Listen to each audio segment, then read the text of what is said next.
gudoomiyaha waxbarashada gobolka Awdal ayaa maanta bilaabay kormeer uu ugu kurgalayo waxbarashada dugsiyada sare ee magaalada Boorama kaasoo lagu hubinayo qaabka ay u shaqeeyaan macallimiinta dugsiyada sare ee ku yaala magaalada Boorama iyo tayada waxbarasho ee ardayda dhigata fasalada 1 ilaa 4 ee sekondariyada. Gudoomiyaha waxbarashada iyo tacliinta sare ee gobolka Awdal oo ay weheliyaan kormeerayaasha gudoonka waxbarasho ayaa waxay hawsha ay ka bilaabeen dugsiyada sare ee Aadan Saaq waxaanay warbixino kala duwan ka dhageysteen maamulka dugsiga iyo macallimiinta wax ka dhiga waxaanay cadeeyeen in hawsha waxbarasho ay dugsiyada si fiican uga socoto waana kuwan iyagoo uga waramaya gudoomiyaha waxbarashada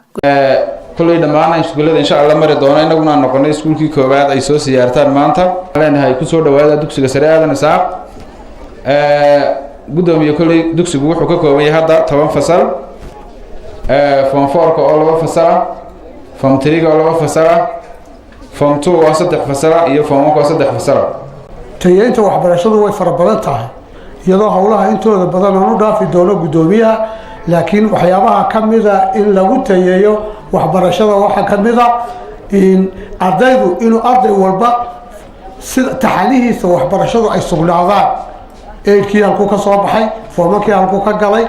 tuugii halku ka galay tiriigii halku ka galay foorkii la halka uu ku tago shahaadada ugu fadhiistay baa la doonayaa taxanaha waxbarashada iyo dhaqdhaqaaqa ardaygu inay wada sugnaadaan ma ay jirin bariga wax badan oo fududeeya waxbarashada مثلا imika nal baa la wada joogaa darba dasaa la wada galaya annaka faanus yarna waa la shidanayay gudoomiyaha waxbarashada iyo tacliinta sare ee gobolka Awdal Sheekh Ismaan Ciye oo ka waramay ujeedada kormeerkan lagu qiimeynayo dugsiyada ayaa waxa daladiisii kamid ahaa amtayada waxbarashada si kor loogu soo qaadi lahaa wada aragtaan gobolkeena marka imika loo eego imtixaamaadka oo gobolada halka uu kaga jiro wad garan kartaan taas waxay u baahan tahay inaynu sameeyno dadaal xagga wasaaradda xagga macallimiinta iyo xagga ardayda idinku miyay jecelayn iskuulka Aadan Saaq dhigtaan 2,000 oo arday ana soo qaada waxa qaarkood ku arkay inamada ha u badnaadaan nin garan si doola xiran timuhu intay leeyihiin inay sawirkii rool lambarka ugu dhijisan yahay inta madaxan ka wada jaray waxa la sheegayaa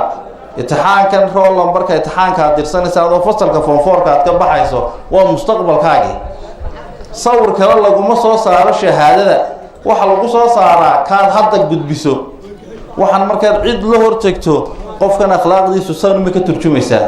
kormeerkan lagu qiimeynayo tayada waxbarasho waxayna hubin iyo qiimeyn u tahay dabagalka macallimiinta dugsiyada sare nidaamka casharadu wax ugu dhigaan ardayda ay wax barayaan wacdar caafi TV qaranka Boorama.